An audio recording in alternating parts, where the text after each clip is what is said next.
Alright, what's going on, guys? I feel like as time has gone on, and more people are joining in the hunt to uncover all the secrets there are inside of Elden Ring, the findings that we're uncovering now as opposed to when the game first came out require one to have a pretty good understanding of the lore, and go far beyond the surface of merely playing the game one time and then being able to understand some of these. But as you guys know, if you've been watching all these videos, to me, those are my absolute favorite to talk about. So let's go ahead and get into one. As many of you know if you've been around on the channel for a long time, one of the biggest discoveries we ever covered here was that much of Ranni's ending dialogue was mistranslated. And basically the gist of that scenario was that if you listen to the English dialogue in the ending, you'll likely infer that what she's actually doing is plunging the world into a state of endless night of fear, doubt, and loneliness. However, when translating it from Japanese, that's actually not what's happening. When the translation was made by the localization team, it seems like the subject of that sentence was misplaced, and what it was supposed to say is that she and you as her consort are going on a journey of fear, doubt, and loneliness into the endless night, taking the Elden Ring and the Golden Order away from the lands between so that it can't be tampered with ever again. But did you know that there's actually a very big hint to this within the ending that conveys the true meaning? At the end of the cutscene, whenever Ranni supposedly summons her dark moon, did you ever notice that it may not actually be the moon at all, or at least not entirely? Because if you look at the little swirling galaxy patterns on its surface, they're very similar to those of a Waygate. Waygates are the portals that we can find all throughout Liurnia and the lands between that appear to run on the magic of the Carrion family. We can see that same galaxy pattern within the Waygate that we see within the Dark Moon, and this makes perfect sense. The ending is basically us taking this portal into deep space with the Golden Order. So for someone like me who was very confused on the meaning of that ending, if I'd noticed this similarity sooner, it would have made a lot more sense. Something else you would be very familiar with if you've been watching all of this series so far is the name Sekirodubi, because almost more so than anybody else, he's been doing phenomenal work uncovering the cut content of this game. But one of his most recent findings may be the biggest yet. Goldmask is one of the strangest characters we encounter in the lands between. He's entirely silent, only ever communicating by moving his hands to unravel the vast calculus of the Golden Order. But he becomes stumped when he encounters a variable that disrupts his entire equation, that Marika is Radagon. But did you know that at one point this disruption would have been enough to make him break his silence, and we would have actually had the opportunity to hear his voice? So take a listen.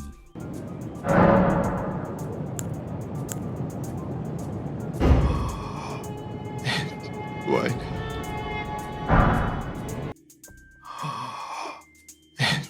Why not? It is very hard to understand exactly what he said right there, but I agree with Sekirodubi that it sounds like he's saying it, why not? So perhaps this revelation was enough to set him on the path to truly understand the calculus, because telling him this is what sets the rest of his quest in motion. But unraveling the deep calculus of the Golden Order is definitely going to be hard to do on an empty stomach. And when Goldmask is traveling all over the lands between, he's gonna need a little help from today's sponsor. Today's video is sponsored by HelloFresh. HelloFresh is a meal kit company that sends you boxes week after week of everything you need to make delicious and easy to prepare meals. I've used HelloFresh many times in the past, and my wife and I actually just made the zesty shrimp tacos. Everything came specially packaged, organized by meals with easy to understand instructions, and let me tell you, these things were absolutely delicious. HelloFresh is the perfect solution to a busy schedule, saving you all the time of grocery shopping, and it's also up to 72% cheaper. But not only that, all the meals they provide are perfect for a balanced diet, and if you're somebody like me that prioritizes fitness and well-being, these are the exact kind of meals you're gonna want. HelloFresh is also the first fully carbon neutral meal kit company, so you're not only doing your body good, but also helping make the earth a little bit healthier too. So use my link or go to hellofresh.com and use code POGZIOSEP16 for 16 free meals across 7 boxes, plus 3 surprise gifts. Once you click, my description will live update to count up the purchases. So go get yourself some free meals today, and thank you to HelloFresh for sponsoring this video. One of the strongest pieces of equipment in the entire game is the Fingerprint stone shield found behind an illusory wall in the realm of the Three Fingers, and it has a description that reads, "Part of the tomb of an ancient god, the readerless fingers relayed their message through these imprints, said to be the very seeds from which frenzy first sprouted." But did you know that this great shield finds its basis in the real world? The Passage Tomb of Gavernus is an ancient megalithic structure in Brittany, France, known for its numerous fingerprint carvings throughout its passage. The inner passage was discovered around 1835, but is dated back to 3500 BC, and it was definitely the inspiration for this shield. And considering we find the fingerprint shield within a small passage in a tomb, the resemblance there is pretty uncanny. But Elden Ring has so many historical connections like this, many of which we're going to cover later on in this video, but this was definitely a really cool find. Now here's an interesting lore discovery that actually raises more questions than it answers, and it involves the Knight of the Black Knives and Godwyn's death. But did you ever notice that his posture remains the same, as it is in the intro cutscene and when we find his body in Deep-Root Depths? Now I always found this posture very weird, and the way Godwyn is presented in the cutscenes is also very strange to me. But let's analyze what he turned into. Now once again, something you would have noticed if you've kept up with the channel for a while now, is that I believe much of Elden Ring is a play on the idea of fungi. And in that video, I talk about how I believe the purpose of Godwyn was to disrupt the mycelial networks of the Erd Tree, more specifically to intercept the distribution of souls through the roots. And Godwyn's posture is a testament to that, because take a look at his arms. They have thorns on them. Thorns on a plant serve two major purposes. Oftentimes they're to keep away herbivores from eating the plants, but as you can see, the thorns are on the inside of his arm, so the purpose these would serve would be to choke out another plant that it is trying to steal the nutrients from. If these were thorns to ward something off, they would be on the outside. But something else I noticed is that the death blight protruding from the corpse bears a decent resemblance to what cordyceps fungus looks like when it infects a living creature. But if you want to go down the fungi rabbit hole, check out my video on that. Now the next one, I have to admit I don't fully understand, so I'm gonna need your help down in the comments to really wrap my head around this. But it comes from my friend Crunchy, who makes some absolutely awesome lore videos, so definitely check him out. But did you know that the name Ainsel of Ainsel River can be traced back to a Northumbrian fairy tale called My Own Self? And it goes something like this. A widow lived with her son in a cottage with many elves or fairies living about it. One night her son would not go to bed, so she went to sleep on her own. A small fairy girl came down the chimney and told him that her name was My Own Self.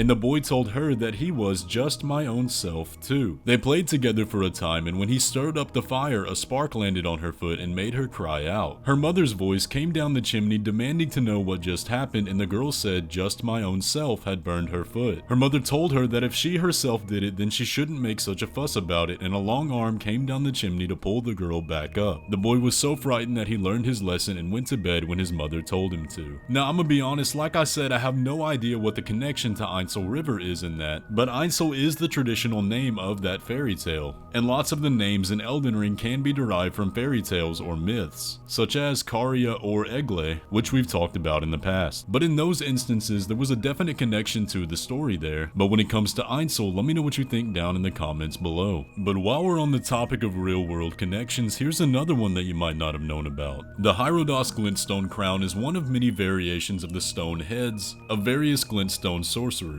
and it has a description that reads, "The crown of Heirodas was granted to scholars who engaged in nomadic study away from the academy." But did you know that this crown is a reference to an ancient philosopher, Herodotus? Now, the way we came about finding this was by comparing not only the names of which sound very similar, but the statue of Herodotus also has an uncanny resemblance to the helm. But it goes even deeper. It is said that the Heirodas crown was granted to those who went on nomadic study beyond the academy. Now, Herodotus is often given the name the father of history, because among being a philosopher, he was also a geographer, because he had many vast travels documenting the history of the places he went. So I'm sure you can see the connections there. Up next is something else that I'm going to need your help to fully unravel. Those of you that like to go into the cut content of the game, now is your time to shine. Because in the files and the icons in Elden Ring, among the section of cut content are these strange necklaces. And as far as I know, I haven't seen anybody restore these in-game yet, but you'll notice that they're missing their jewels. Now also in the game files are restored versions of these necklaces, with the jewels placed back in their selective slots. You'll notice that the necklace on the left has 3 slots of these green jewels that seem to be covered in blood,